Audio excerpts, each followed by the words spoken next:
नमस्कार दोस्तों, मेरा जो एक्सपीरियंस है उसके हिसाब से जो स्टोरीज होती है, जो कहानियाँ होती है, वो हमारे जीवन के ऊपर बहुत ही बड़ा इम्पैक्ट डालती हैं। उन कहानियों से हम लर्निंग लेकर अपने जीवन के अंदर कोई भी बड़ी से बड़ी सफलता हासिल कर सकते हैं।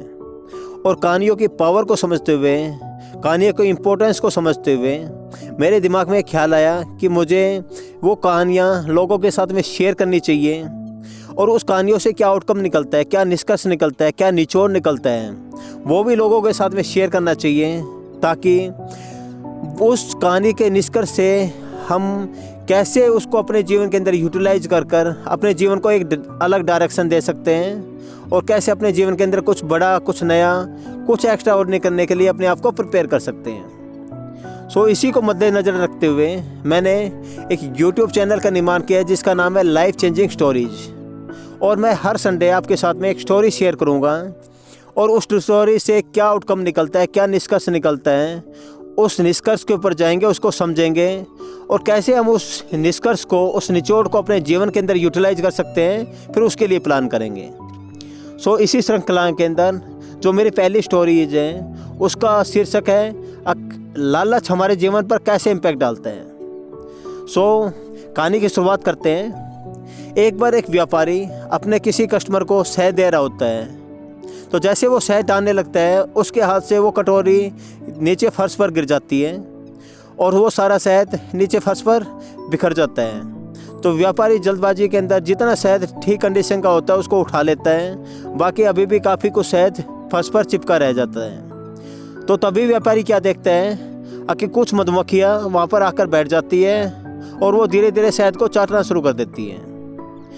वो कंटिन्यू उसको चाटती जाती है जब तक कि उनका पेट नहीं भर जाता, और जैसे उनका पेट भर जाता है वो वहाँ से उड़ने की कोशिश करती है, वो उड़ नहीं पाती है बिकॉज उनके जो पंख है शहद के साथ चिपक जाते हैं। वो संघर्ष करती है और इसी संघर्ष के अंदर उनके पंख टूट जाते हैं और इसी प्रोसेस के अंदर काफ़ी मधुमक्खियाँ वहाँ पर मर जाती है, काफ़ी वहाँ पर संघर्ष कर रही होती है और काफ़ी वहाँ पर तड़प रही होती है। बाकी कुछ समय बाद में व्यापारी क्या देखता है कि कुछ नई मधुमक्खियाँ अभी वापस उसी जगह पर आती है और वो सारा नज़ारा देखती है कि पहले की जो मधुमक्खी है उनके साथ में क्या असर हुआ है। काफ़ी कुछ मर चुकी है, काफ़ी तड़प रही है, काफ़ी अभी भी संघर्ष कर रही है। बाकी सारे आउटकम को देखने के बावजूद भी वो नई मधुमक्खियाँ अपने लालच के वशीभूत होकर वो भी शहद को चाटना शुरू कर देती है और कुछ समय बाद उनके साथ भी वही असर होता है।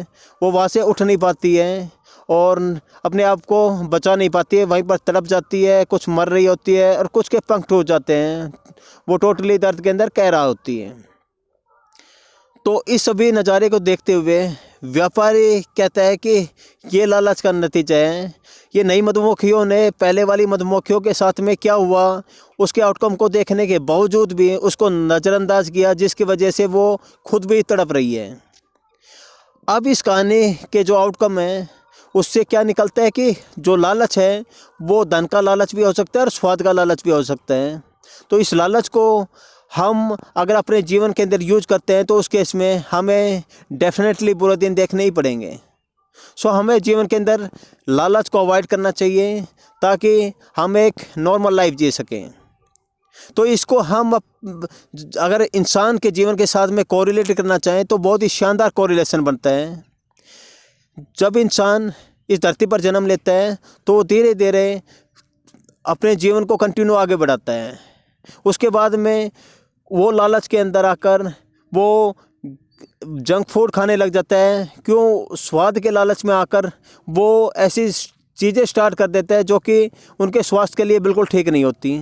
वो ड्रिंक करना शुरू कर देता है, स्मोकिंग शुरू कर देता है, जंक फूड खाना शुरू कर देता है, नियमित आहार नहीं लेता है, जिससे कि उनका शरीर बिल्कुल टूट जाता है, वो बीमार हो जाते हैं और वो तड़पने लग जाते हैं। और उसी प्रोसेस के अंदर काफ़ी कुछ मर जाते हैं, काफ़ी कुछ तड़प रहे होते हैं और काफ़ी कुछ संघर्ष कर रहे होते हैं। जो सारी परिस्थितियाँ मधुमक्खियों के साथ थी वो सारी परिस्थितियाँ यहाँ पर इंसान के साथ होती हैं। और जैसे ही नया लौट नई जनरेशन आती है और वो देखती है कि जो पहले जो इंसान थे जिन्होंने स्मोकिंग की, ड्रिंकिंग की और जिन्होंने जंक फूड खाया, जिन्होंने एक हेल्दी लाइफ, एक व्यायाम नहीं किया, एक हेल्दी लाइफ की तरफ नहीं गए, उनके जीवन का अंत है वो बहुत ही बुरा हुआ है। वो तड़प रहे हैं, वो संघर्ष कर रहे हैं, वो हॉस्पिटल के अंदर हॉस्पिटलाइज हैं। बाकी फिर भी नई जनरेशन उनसे सीख ना लेते हुए कंटिन्यू उसी प्रोसेस की तरफ, उसी ट्रैक की तरफ जाती है। वो भी जंक फूड खाने लग जाती है, स्मोकिंग शुरू कर देती है, ड्रिंकिंग शुरू कर देती है और उसी प्रोसेस के अंदर नई जनरेशन भी बीमार हो जाती है और वो भी तड़प तड़प कर अपना जीवन तबाह कर लेती है। सो हमें इस कहानी से शिक्षा लेनी चाहिए कि हमें एक नियमित आहार की तरफ जाना चाहिए, स्वस्थ आहार की तरफ जाना चाहिए। सुबह शाम एक्सरसाइज करनी चाहिए, वो फिजिकल एक्सरसाइज भी हो सकती है, साथ में योगा भी करना चाहिए ताकि हम अपने दिमाग को रिलैक्स दे सकें।